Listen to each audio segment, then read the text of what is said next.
Once again, those of you just joining us, welcome to today's call. Yeah, we're going to cover some of the basics of replacing sales. We want to make sure you're speaking with the right person. So we're going to touch on that a little bit. And we're going to talk about the true Social Security billing main carriers we have. And I'm even going to get into the difference between Social Security billing and true Social Security billing. I know we've got a few new agents that are just coming on board. So I think that's going to be very important for today. Now, this is basic replacement 101 stuff. When you're doing a replacement, you want to help the client cancel the old policy. Don't leave it to them. That is a huge fail. Here's what will happen 100% of the time. When you leave it to the client, what they're going to do is have an issue. They're going to do it wrong. And the next thing you know, they're getting money drafted out of their bank next month from both policies. And they're going to blame you. Okay. They're going to cancel your policy, not the first one. So trust me, help them through this process. It's pretty simple, but you need to make sure you do it right. And part of helping them is you've got to kind of coach them of what's going to happen, how we're going to do this. What I do is I tell the client, look, here's what we're going to do. First of all, we don't want to use the word cancel, because when you call an insurance carrier and you say, hey, I need to cancel my policy, what they do is they have a department that is specifically designed to not let you cancel, to make it as hard as humanly possible and to make you jump through hoops so that you change your mind.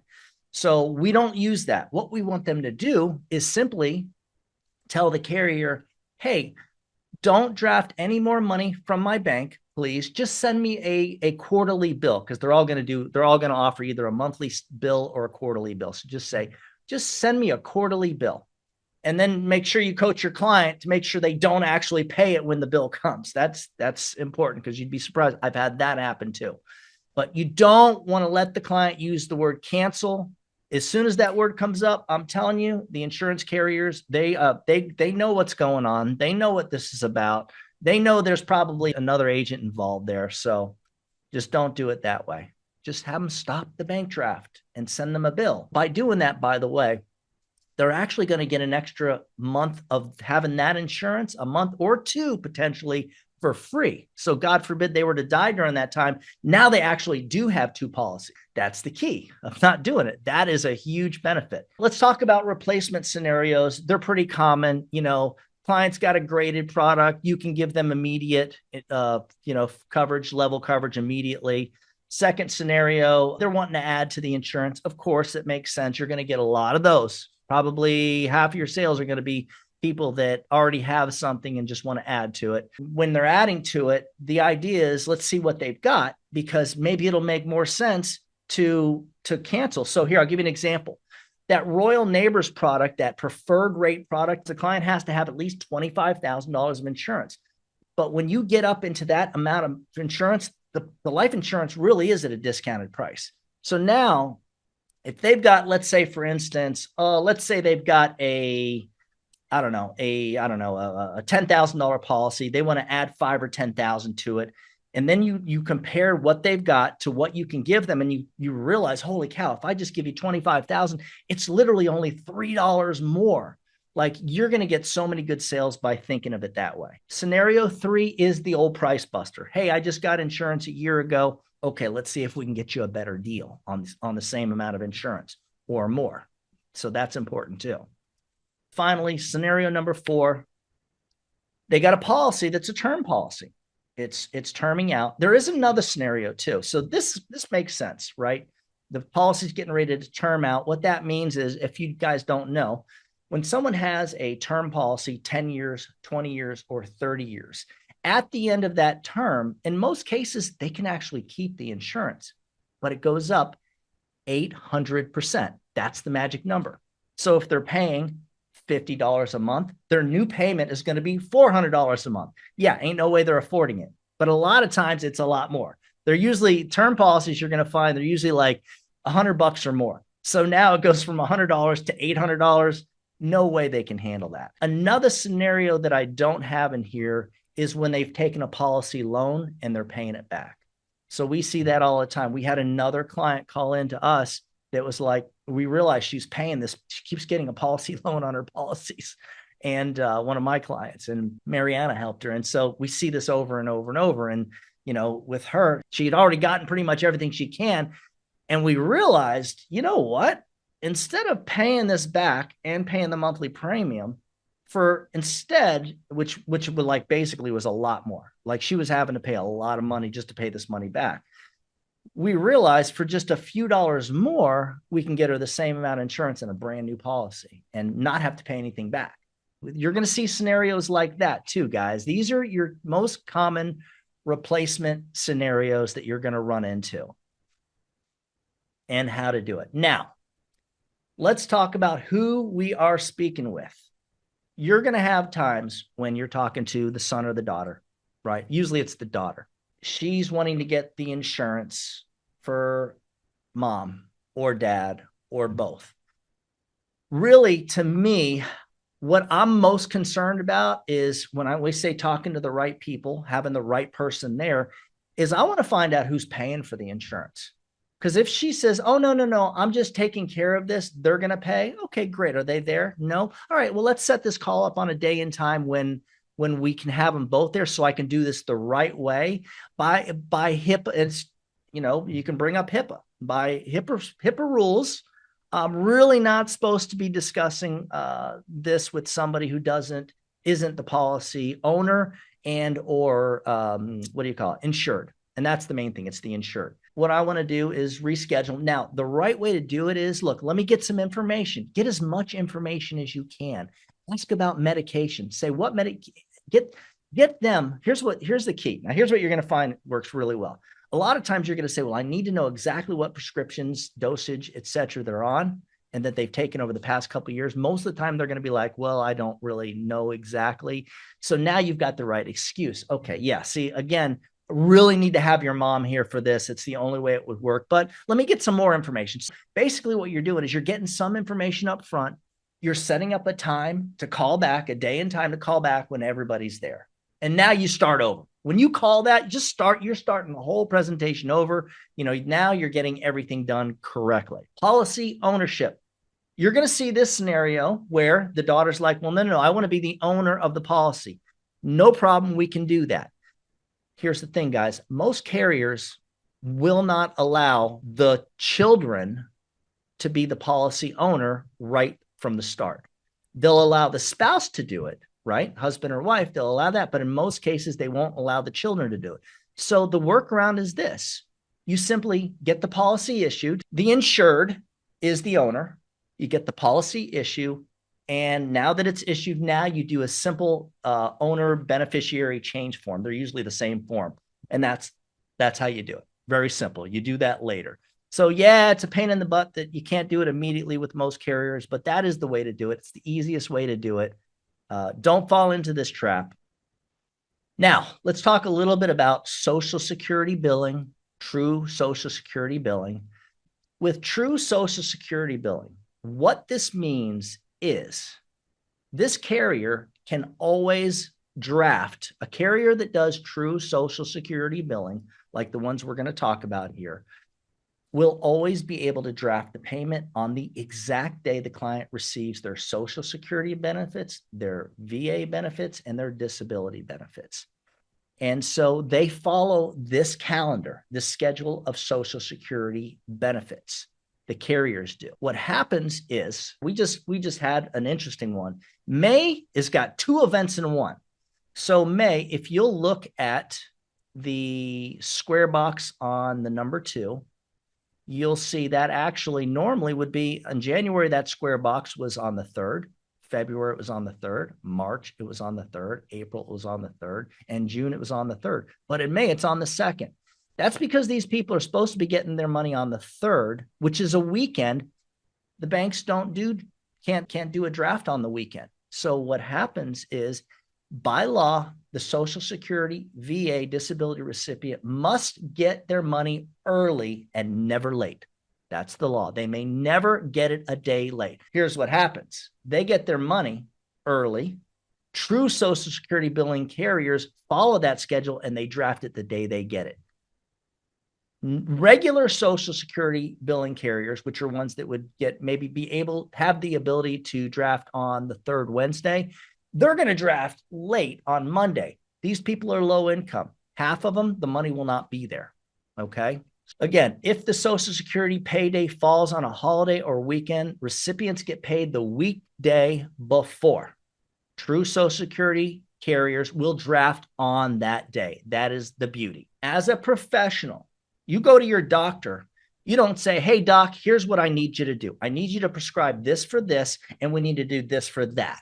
That's not how it works. So why would you ask your clients to do the same thing? You don't. You're the professional. Janet, what day did you say you receive your Social Security benefits on usually? Well, the first. Okay, great. I got excellent news. American Amicable, the carrier we're looking at here, is going to guarantee you will never get an overdraft fee because they are going to follow the Social Security calendar, and they're going to draft your money after it goes into your bank on the first every single month. She's going to say, well, wait, Doug, sometimes I don't get it on the first. Sometimes I get it late. They never get it late, but they think in their mind they get it late. Sometimes they get it late. That's what they'll say. They'll rarely say, sometimes they get it early. In their mind, it's always late. But they will say it to you even though they know better. You're going to say, you know what? That's why they follow this calendar, and they're going to guarantee. They know that on the days that you get it late, they're going to make sure they draft the payment after it is in your account. And if you ever get it early, they're still going to do the same thing. They're going to follow that calendar, and they're going to make sure to draft that payment after it hits your checking account. Again, American Amicable is going to guarantee you will never get an overdraft fee because of them, the way they set it up. And this is why we do it this way. So you're the professional. You're telling them when you're going to set up the draft, you will never say these words. Janet, what day do you want me to set up the payment? They're always going to say the 5th. Guys, by the 5th, the money is gone. Okay. Why did they do this? Here's why. Because they got a low fixed income. Some of these people will literally take all the money out of their checking account except for $1 or $2 on the day they receive it, and they will not use checks. They will go to the local store and they will buy money orders. I'm telling you, that's what they will do. This is an old school mindset. A lot of them still do this. But you're going to find that over half of them actually do clean out the checking account. There's nothing in there by the 5th. So their thinking is, yeah, let's set it up for the 5th. Because here's their thinking. If the money's there, I can have the insurance and I got nothing to lose. That's their thinking. So instead of putting the insurance first, because it's that important, you're basically helping them to set it up on the back burner on a day that it's guaranteed never to be there. Because they actually do think, well, if I got the extra money there, then great, we'll have the insurance, even though the truth is they never have the extra money there. Never. This is kind of the mindset of a lot of folks that are on, that have multiple health issues, that are barely getting by, that are our typical final expense clients. You're the professional. Again, now, remember I said 2 events in May. So the first one happened on the 3rd. They got it early. Now, the people that received their money on the 1st in June, well, guess what, guys? June 1st falls on a Sunday.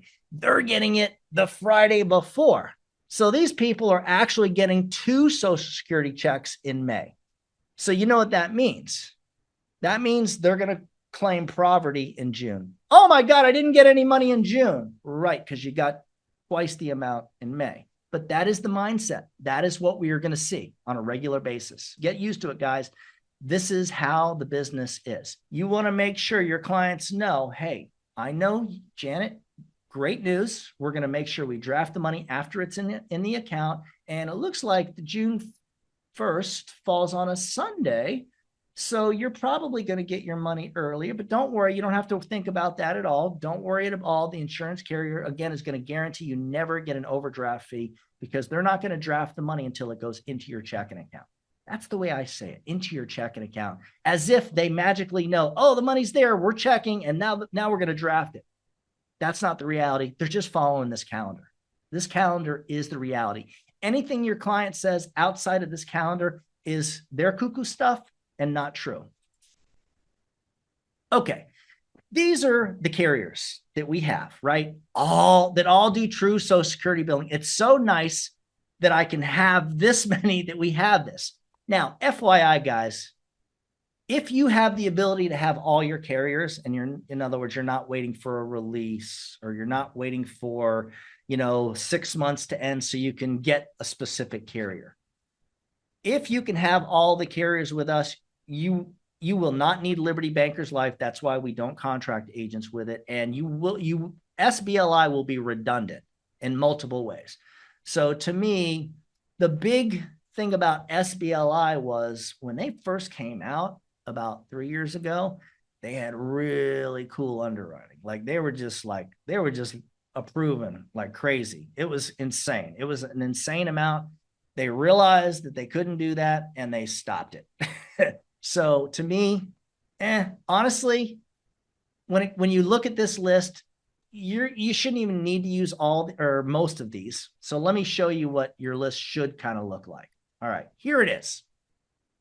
To me, if you have access to any carrier you want, you're not waiting for releases, you're not waiting for the 6 months up, you're starting today with American Amicable and Royal Neighbors. Those are your main carriers. They both got these things. We're kind of like, I'm seeing how Royal Neighbors really stepped up and they're getting used more and more and more. I'm seeing better agents that are actually running more business than Royal Neighbors than they are with American Amicable. Mostly the better agents are running more American Amicable than Royal Neighbors, though, for various reasons. Secondary, your second tier, Guarantee Trust Life, that graded product. Supposedly, SICA, all are doing true Social Security billing. So that's why that secondary tier is GTL for the graded. SICA, you got the guaranteed issue from 0 to 85.